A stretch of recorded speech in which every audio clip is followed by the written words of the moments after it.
The year was 2347, and humanity had spread across 12 star systems. They had built colonies on distant worlds, established trade routes between planets, and created a civilization that spanned the stars. For 300 years, humans had grown and expanded, believing that the universe was full of wonder and opportunity. They were wrong. Admiral Daniel Carson stood on the bridge of the USS Sentinel, the flagship of the United Earth Fleet. He was a tall man with gray hair and tired eyes. He had served in the military for 40 years and had seen many things, but nothing had prepared him for what he was looking at now. The holographic display in front of him showed a map of human space. 12 star systems, hundreds of planets and moons, billions of people living their lives in peace. And at the edge of the map, a massive red cloud was approaching. It was not a cloud of gas or dust. It was a fleet, the largest fleet ever assembled in the history of the galaxy. Lieutenant Lisa Tanner walked up to him within her hands. She was young, barely 30 years old, with short brown hair and sharp eyes. She had been his aide for 2 years and he trusted her completely. But today her face was pale and her hands were shaking slightly. "Sir, long-range sensors have confirmed it," she said quietly. 8,000 warships. They crossed the neutral zone 3 hours ago. They are heading directly for our outer colonies. Daniel did not respond immediately. He stared at the display, watching the red cloud move slowly but steadily toward human space. 8,000 warships. The number was almost impossible to comprehend. The entire United Earth Fleet consisted of only 600 ships. They were outnumbered more than 13 to 1. Commander Price joined them at the display. He was the tactical officer of the Sentinel, a serious man with a shaved head and a scar running down his left cheek. He had fought in 3 border conflicts and was considered one of the best strategists in the fleet, but even he looked worried. "The Draconian Empire," said, his voice grim. "They have conquered over 200 worlds in the past century. Every species they have encountered has been defeated. The held out for 2 months. The lasted 6 weeks. The surrendered after only 9 days. None of them survived as free people." Lisa pulled up historical files on her. Images appeared on the secondary screen. Burning cities, destroyed fleets, entire populations being marched into labor camps. The Draconians were not just conquerors. They were slavers. They did not want to destroy other species. They wanted to use them. "Their military technology is superior to ours in almost every way," continued. "Their ships are faster, better armored, and more heavily armed. Their soldiers are physically stronger and more numerous. In a direct confrontation, we would be destroyed within days." Daniel finally spoke. His voice was calm and steady, which surprised both Lisa and. They had expected fear or anger. Instead, they heard something else, something cold. "Then we do not fight them directly," Daniel said. He turned away from the display and walked to the communication console. He entered a series of codes that neither Lisa nor recognized. The screen flickered and then showed the face of General Karen Mitchell, the commander of all Earth military forces. She was an older woman with white hair pulled back in a tight bun.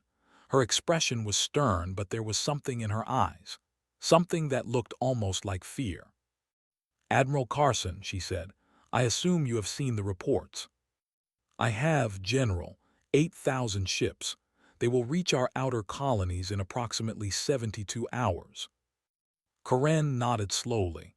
"The Council has been in emergency session for the past 6 hours. We have considered every option. Diplomatic contact was attempted and rejected. The Draconians have no interest in negotiation. They have made their intentions clear.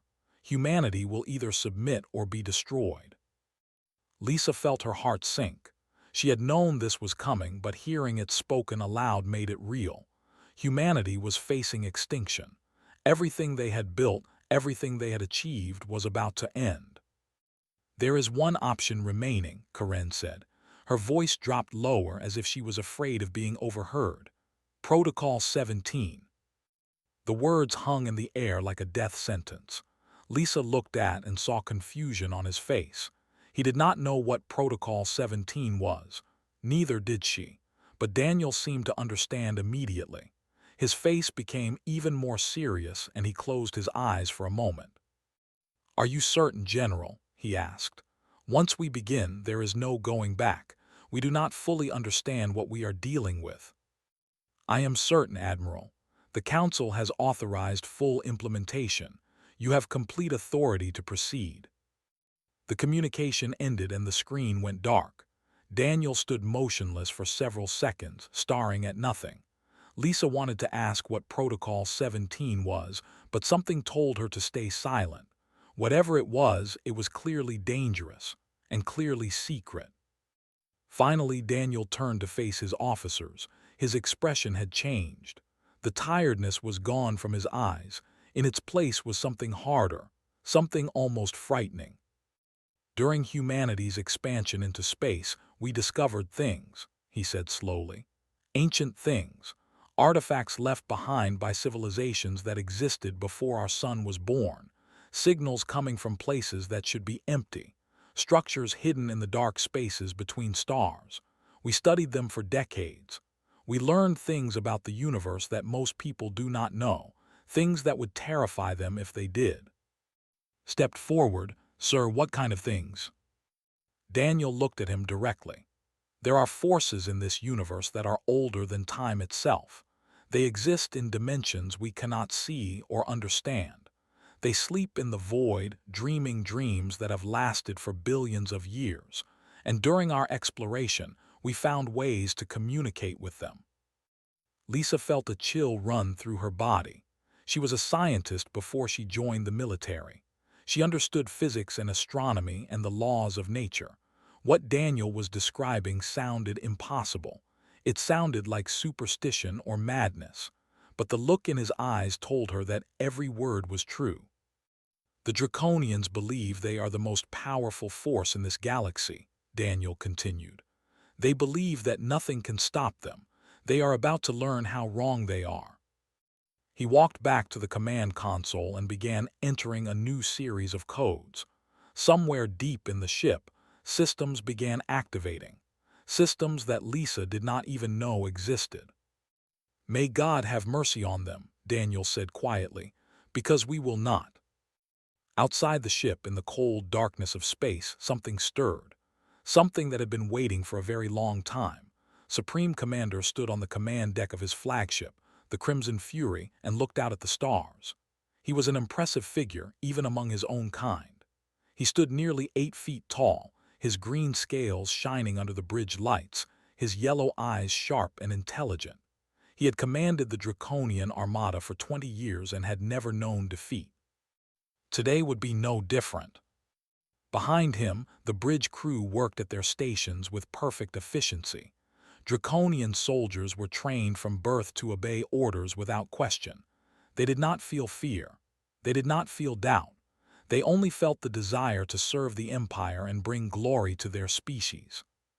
Fleet Captain approached him and bowed low, showing the respect that was required when speaking to the Supreme Commander. Was younger then, his scales still bright and unmarked by age. He was ambitious and eager to prove himself in battle. "Supreme Commander, all 8,000 vessels are in formation," reported. "We have crossed into human territory without resistance. Their outer colonies will be within striking distance in 47 hours. Nodded slowly. He had studied humans extensively before this campaign. They were strange creatures, soft and weak compared to Draconians. They had no scales to protect them, no claws to fight with. They relied entirely on their technology and their numbers, but their technology was inferior and their numbers were small. They would fall just like all the others." "What do we know about their defenses?" asked. Pulled up information on his display. "The humans have approximately 600 warships. Their weapons are adequate but not exceptional. Their shields are weaker than ours. Their armor is thinner. In direct combat, one of our vessels could defeat 3 of theirs. And their ground forces? Minimal. Humans prefer to fight from space. They do not have the physical strength for close combat. Our soldiers will crush them easily. Allowed himself a small smile. This conquest would be quick and efficient. Within a month, human space would belong to the Draconian Empire. Billions of humans would be put to work in the mines and factories. They were small and weak, but they could still be useful as laborers. "Signal the fleet," commanded. "We proceed at full speed. I want to reach their first colony world by tomorrow." He turned to give additional orders but stopped. Something was wrong. He could feel it in his bones, an instinct developed over decades of warfare. The bridge seemed darker than before, the lights flickering slightly. And there was something else. A sound at the edge of his hearing, like voices whispering in a language he did not understand. "What is that noise?" he demanded. Looked confused. "I hear nothing, Supreme Commander." But could hear it clearly now. Whispers coming from everywhere and nowhere. They seemed to be coming from inside the walls, from inside his own head. They spoke words that were not words, sounds that should not exist. The lights flickered again, more strongly this time. Several consoles on the bridge went dark and then reactivated. The bridge crew looked around nervously. Draconian technology did not malfunction. It was designed to be perfect, to never fail. Yet something was clearly wrong. "Run a diagnostic on all systems," ordered. His voice remained calm, but inside he felt something he had not felt in many years: uncertainty. Rushed to the main computer and began entering commands. His claws moved quickly over the controls, but his movements became slower and more hesitant as he read the results. "Supreme Commander, all systems are showing normal function. There is no explanation for the power fluctuations. It is as if something is interfering with our ships from outside, but our sensors detect nothing. Contact the other vessels. I want reports from every ship in the fleet." Tried to open communication channels, but nothing happened. He tried again and again, his movements becoming more frantic with each attempt. "I cannot reach them, Supreme Commander. All communication frequencies are blocked. There is only static and those whispers." Listened. The whispers were louder now and they had spread throughout the ship. He could hear crew members in the corridors outside the bridge calling out in confusion and fear. They were hearing the whispers too. Everyone was hearing them. He walked to the main and looked out at the fleet. 8,000 ships stretched across space in perfect formation. But something was different. The running lights on the nearest vessels were flickering just like the ones on his own ship. And in the darkness between the ships, he thought he saw something moving. Shadows that were darker than the void itself. Shapes that had no form but still seemed to be there. "What is happening?" whispered. He was no longer pretending to be calm. His voice shook with fear, an emotion that Draconians were trained to suppress.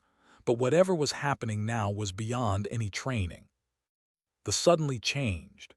Instead of showing the fleet and the stars, it displayed something else. An image that made no sense. Darkness that was somehow deeper than space. Eyes that were not eyes looking at him from dimensions that should not exist. And a voice that was not a voice speaking directly into his mind. "We have been called. We have been waiting. You are not welcome here." Stumbled backward, his claws scraping against the deck. Around him, every Draconian on the bridge had frozen in place. They were all hearing the same thing. They were all seeing the same thing. Whatever was happening, it was happening to every ship in the fleet simultaneously. The whispers grew into a roar, filling his head with sounds that no living creature should ever hear. The lights went out completely, plunging the bridge into total darkness. And in that darkness, felt something touch his mind. Something vast and cold and ancient beyond comprehension. It looked into him. It saw everything he was, every battle he had fought, every world he had conquered, every life he had taken, and it was not impressed. To this thing, the entire Draconian Empire was less than an insect, less than dust, less than nothing. "We were here before the stars were born." We will be here after they die. The humans called us, and you have entered our territory. Tried to scream, but no sound came out. The darkness was absolute now, and the crimson fury was falling silent. Across the fleet, 8,000 ships were experiencing the same thing. Systems failing, lights dying, something ancient and terrible wrapping itself around every vessel like a predator closing its jaws. In his final moments of consciousness, understood the truth. The humans had not been weak. They had not been helpless. They had known something that no other species in the galaxy knew. They had made contact with forces beyond comprehension, and they had led the Draconian Armada directly into a trap from which there was no escape. The last thing he heard was the whispers, now louder than thunder, speaking words that meant nothing and everything at the same time. And then there was only silence. Lieutenant Commander sat in the intelligence center of the USS Sentinel and watched his screens with growing confusion. He was a quiet man who preferred data to conversation. He had spent 15 years analyzing sensor readings and enemy movements. He understood patterns and logic, but what he was seeing now made no sense at all. The intelligence center was a small room filled with computers and monitoring equipment. It was the nerve center of the Sentinel, the place where all information about enemy activity was collected and analyzed. For the past 12 hours, and his team had been tracking the Draconian Armada through a network of hidden sensor buoys scattered throughout the region. The Armada had been moving steadily toward human space. 8,000 ships in perfect formation, their engines burning brightly against the darkness of space. Every reading had been normal. Engine signatures, weapons systems, communication traffic. The Draconians were confident and organized, completely unaware that they were being watched. And then, 17 minutes ago, everything had changed. Replayed the sensor data for the 100th time, hopping to find something he had missed. The timestamp showed the exact moment when the anomaly began. At precisely 3:47 hours, every Draconian ship had stopped moving simultaneously, not slowing down gradually but stopping instantly, as if frozen in place. Their engines had shut off at exactly the same moment. Their weapons had gone cold. Their life sign readings had fluctuated wildly and then stabilized at 0. And then, 3 minutes later, they were gone. Picked up his communicator and contacted the bridge. "Admiral, you need to see this." Daniel arrived within minutes, followed by Lisa, and they gathered around main display, staring at the data with expressions of disbelief. "Show me what happened," Daniel said. Manipulated the holographic display. It showed a three-dimensional map of the space where the Armada had been located. 8,000 red dots represented the Draconian ships. The display was frozen at 3:47 hours. "This is the moment when all movement stopped," explained. "Watch what happens next." He advanced the timeline slowly. The red dots remained motionless for exactly 3 minutes. There was no communication between ships, no engine activity, no weapons fire. Just 8,000 vessels hanging in space like dead things. Then the display flickered, and the red dots vanished. "Where did they go?" Lisa asked. "That is the problem," replied. "They did not go anywhere. They simply disappeared. There was no hyperspace jump. There was no explosion. There was no debris field.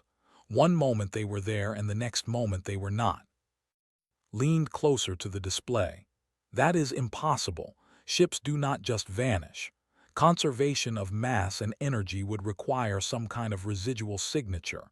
There should be radiation, particles, something." "There is nothing," confirmed. "I have checked every sensor reading a dozen times. The space where the Armada was located is completely empty. It is as if those ships never existed at all." Daniel remained silent, his face unreadable. Lisa looked at him and saw something in his eyes, not surprise. He was not surprised by what had happened. He had expected it. "Sir," Lisa said carefully, "what exactly is Protocol 17? What did we do?" Daniel did not answer immediately. He walked to the viewport and looked out at the stars. When he finally spoke, His voice was heavy with something that might have been regret. During the early years of human expansion, we sent probes to every corner of the galaxy. Most of them found what we expected: planets, asteroids, nebulae, the normal components of space. But some of them found other things: strange signals coming from empty regions of space, structures that were older than our solar system, artifacts that seemed to exist in multiple dimensions simultaneously. He turned back to face them. We assembled teams of scientists to study these discoveries, the best minds humanity had ever produced, working in absolute secrecy. They spent decades trying to understand what we had found, and eventually they succeeded. Lisa felt a chill run down her spine. What did they find? They found that we are not alone in the universe, not in the way we expected, with other biological species living on planets. There are things out there that exist beyond our understanding of reality, beings that live in the spaces between dimensions, entities that were ancient when the first stars ignited and will still exist when the last star dies. Shook his head. That sounds like mythology, not science. I understand your skepticism, Daniel replied. I felt the same way when I was first briefed on this project, but the evidence is undeniable. These beings are real. They are aware of us, and under certain conditions they can be communicated with. Looked up from his console. Are you saying that we contacted one of these beings, that we asked it to destroy the Draconians? We did not ask for destruction. We asked for protection. We activated an ancient device that had been discovered on a dead world at the edge of explored space. It sent a signal into dimensions we cannot perceive, and something answered. Lisa tried to process what she was hearing. It went against everything she had learned about science and reality, but she could not deny the evidence in front of her. 8,000 ships had vanished without a trace. Something had made that happen, something beyond any technology she understood. What happened to the Draconians? She asked quietly. Are they dead? Daniel shook his head slowly. We do not know. The beings we contacted do not communicate in ways we can easily understand. They may have destroyed the Armada. They may have transported it somewhere else. They may have done something that we do not have words to describe. All we know is that the threat has been eliminated. For now, said grimly. What happens when these beings decide they want something from us? What happens when they stop being helpful? Daniel looked at him with tired eyes. That is a question I ask myself every day, Commander. We have made contact with forces that are beyond our control. We cannot command them or contain them. We can only hope that our interests continue to align with theirs. The intelligence center fell silent. Outside the viewport, the stars shone cold and distant. Somewhere out there, in the empty space where the Draconian Armada had been, something had just demonstrated power beyond imagination, and humanity had called it forth. Lisa stared at the empty sensor display where 8,000 ships had once been. She had always believed that humans were masters of their own destiny, that with enough science and determination, they could solve any problem. Now she understood the truth. Humanity had survived not through its own strength, but by making a deal with something they did not understand. They had invited something into their space, something that could make the most powerful military force in the galaxy vanish in the blink of an eye. She wondered if that was a victory or just a different kind of defeat. The news spread across the galaxy like fire through dry grass. The Draconian Armada, the most powerful military force ever assembled, had vanished. 8,000 warships carrying millions of soldiers had simply disappeared without explanation. No battle had been fought. No weapons had been fired. The humans had done something that no other species had ever achieved. They had made the Draconians cease to exist. In the weeks that followed, the galactic balance of power shifted dramatically. The Draconian Empire, without its armada to enforce obedience, began to collapse. Slave worlds that had lived under oppression for decades rose up in rebellion. Military governors who had once held absolute power found themselves surrounded by enemies and without reinforcements. Within a month, half of the empire had broken free. Within 2 months, the itself was under siege by former subjects who wanted revenge. Ambassador Palmer stood in the Grand Chamber of the Galactic Council on Nexus Prime and looked at the representatives gathered before him. 37 species had sent delegates to this emergency session.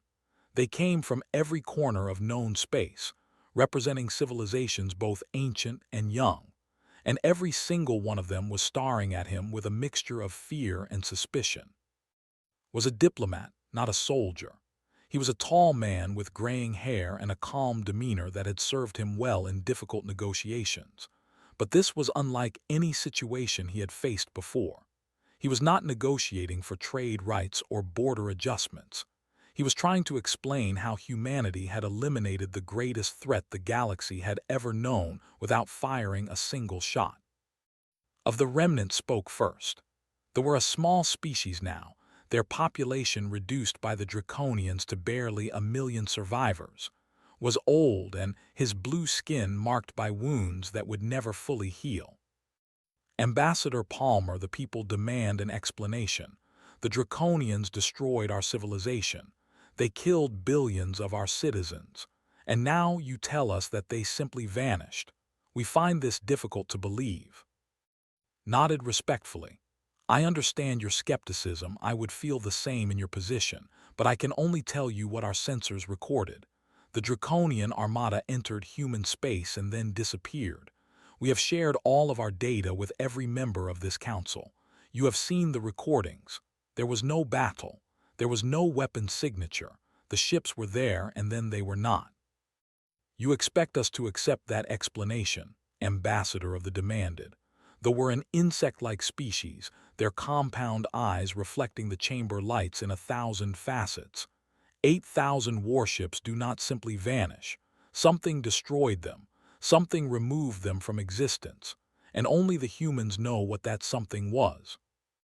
A murmur of agreement rippled through the chamber. Could feel the tension in the room rising. These species were not grateful to humanity for stopping the Draconians. They were afraid.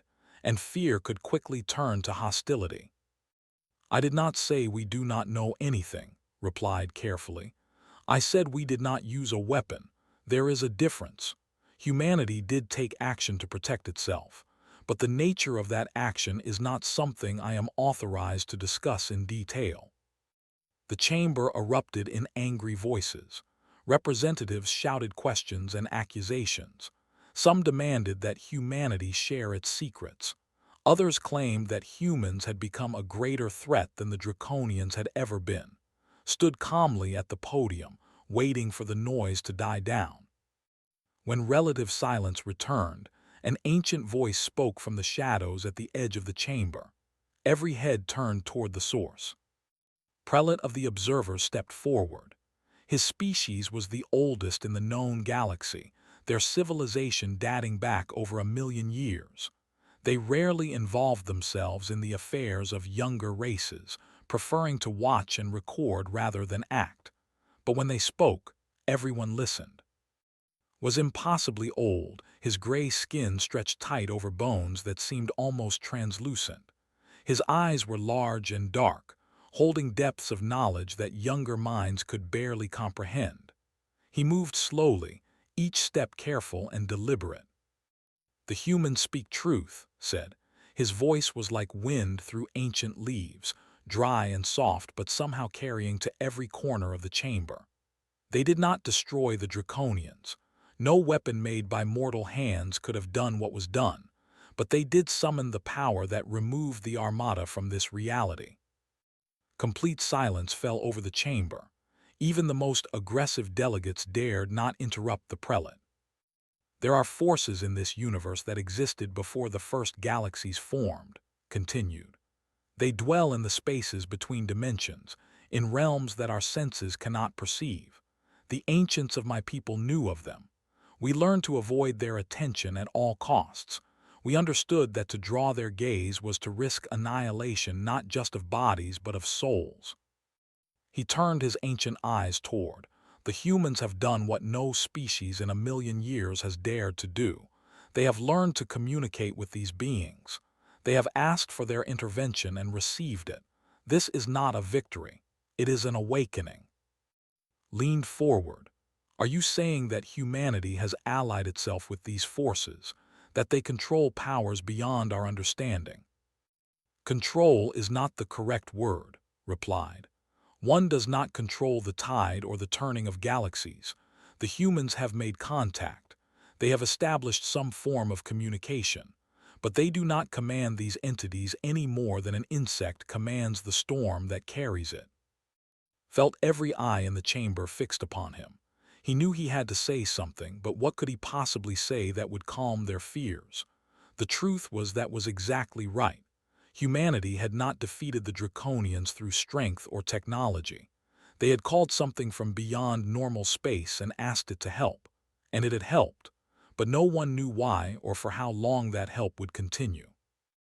The people of Earth want only peace, finally said.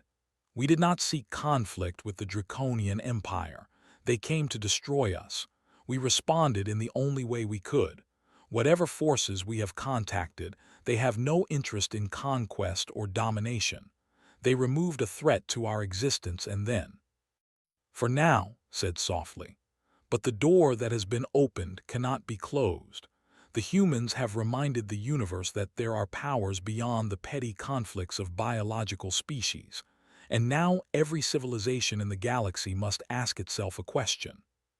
He paused, letting his words hang in the air. If the humans can call upon these forces once, they can do so again. And if they can do it, perhaps others can as well. The rules of this galaxy have changed forever. We must all learn to live with that truth. The chamber fell into thoughtful silence, looked around at the gathered representatives, and saw the fear in their eyes slowly transforming into something else. Respect, caution, the knowledge that humanity was no longer a young species to be ignored or conquered. They were something new, something that could reach into the darkness beyond reality and bring forth powers that could reshape the cosmos. For better or worse, humans had become the most dangerous species in the galaxy, and everyone knew it. 3 years had passed since the Draconian Armada vanished. The galaxy had changed in ways that no one could have predicted. The Draconian Empire was gone, broken apart by rebellion and civil war. Slave species had reclaimed their freedom. New alliances were forming. And everywhere, in every corner of known space, people spoke of humanity with a mixture of awe and fear. Admiral Daniel Carson had retired from the military shortly after the incident. He had served humanity faithfully for over 40 years and had done what was necessary to save his species. But the weight of that decision had become too heavy to carry while wearing a uniform. He needed distance. He needed silence. He bought a small farm in Montana, on Earth, far from any city and far from the stars. The land was green and peaceful, surrounded by mountains that had stood for millions of years. There was a house, a barn, and a few acres of fields that he had no intention of farming. He just wanted a place where he could watch the sun rise and set without thinking about what lurked in the darkness between galaxies. But the peace he sought was impossible to find. Every night when he closed his eyes, he heard the whispers. Not clearly, not like words he could understand. Just a faint sound at the edge of his consciousness, reminding him of what he had awakened. What humanity had called into being could not be uncalled. The door he had opened could not be closed. On an autumn evening, when the leaves were turning gold and red on the mountain slopes, a car drove up the dirt road to his farm. Daniel watched it approach from his porch, already knowing who it was. Lisa Tanner, now Captain Tanner, stepped out and walked toward him. She looked different than he remembered, older, more serious. The bright young officer who had served under his command had become something harder. She had seen things that had changed her forever, just as he had. "Admiral," she said, using his old title out of respect. "Just Daniel now," he replied. "I am not an admiral anymore." She sat down in the chair next to his and looked out at the mountains. For a long time, neither of them spoke. The only sounds were the wind in the trees and the distant call of birds. "The monitoring stations," Lisa finally said. "The ones we placed near where the Armada disappeared. The crews are experiencing psychological problems, nightmares, hallucinations. Some of them hear whispers when they are alone. The doctors cannot find anything wrong with them physically, but something is affecting their minds. Daniel nodded slowly. He was not surprised. How close were they to the site? Less than a light year. The effects seem to decrease with distance. We have had to rotate crews every 3 weeks to prevent permanent damage. She paused. 3 crew members have taken their own lives. They said they could not stop hearing the voices. Daniel closed his eyes. More deaths to add to his conscience. He had saved billions of lives by stopping the Draconians, but everything had a price. The forces he had contacted did not give their help for free. They left marks on those who came too close to their presence.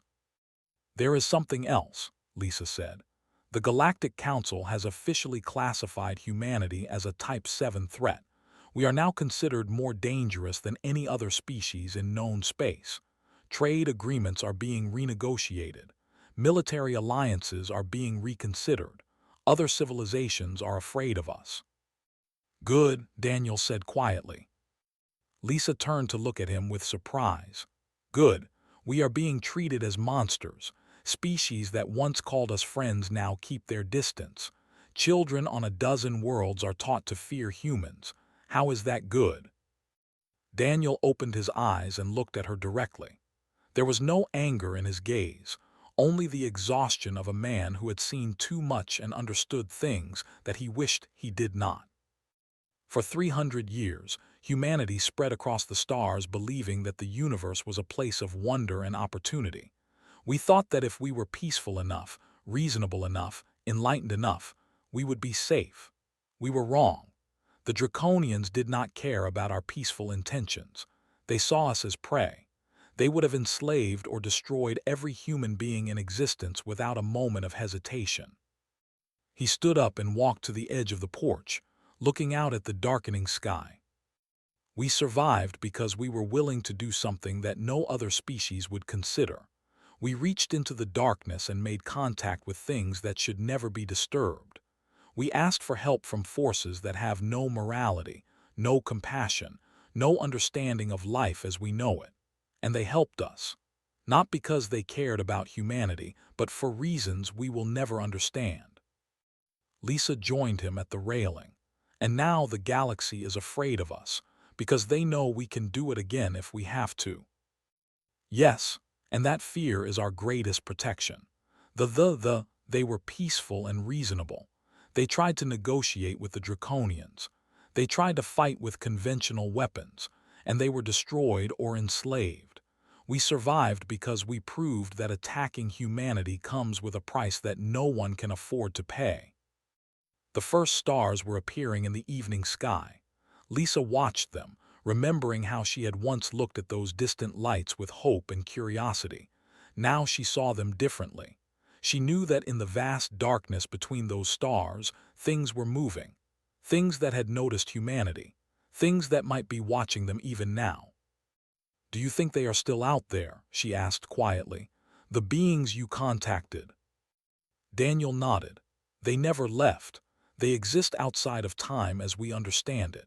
To them, what happened 3 years ago might be happening right now, or it might have happened a billion years in their past. They do not experience reality the way we do. And if someone else threatens humanity, if another species tries what the Draconians tried. Daniel smiled, but there was no warmth in it. Then we will call upon them again, and whatever threatens us will vanish just as the Draconians did. That is the truth that the galaxy now understands. Humanity is not the strongest species. We are not the most advanced, but we have friends in places that other species cannot even imagine. Friends who can make problems disappear. Lisa shuddered despite the warmth of the evening. She understood now why Daniel had left the military, why he had hidden himself away on this remote farm. Living with the knowledge of what they had done, what they could do again, was a burden almost too heavy to bear. We became the monsters, she said softly. No, Daniel replied. We proved that we are not victims. That is different. The Draconians thought we were weak. The galaxy thought we could be conquered. They all learned the truth. Humanity will do whatever is necessary to survive, whatever is necessary. Above them, a shooting star crossed the sky, leaving a brief trail of light before vanishing into the darkness. Lisa watched it disappear and wondered if it was really a meteor or something else. Something that was watching. Something that was waiting. The Draconians had learned the hardest lesson in the galaxy. There were things worse than humans in the universe, but humans knew how to speak to them, and that simple fact made humanity the most dangerous species of all. The whispers continued, soft and distant, speaking words that no human could understand. But Daniel heard them every night.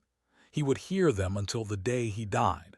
It was the price he paid for saving his people, a price he would pay again without hesitation if he had to. Because that was what humans did. They survived, no matter the cost.